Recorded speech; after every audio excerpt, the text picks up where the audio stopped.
Okay, truth is, who am I gonna do?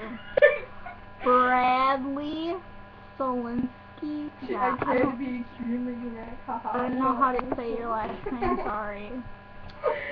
You're like really cute. Really cute.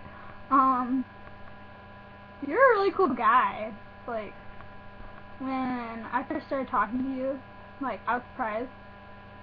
Cause you're really nice and you're like not perverted at all. And talking about Nitro Circus and annoying people, like that one lady you're talking about that one time.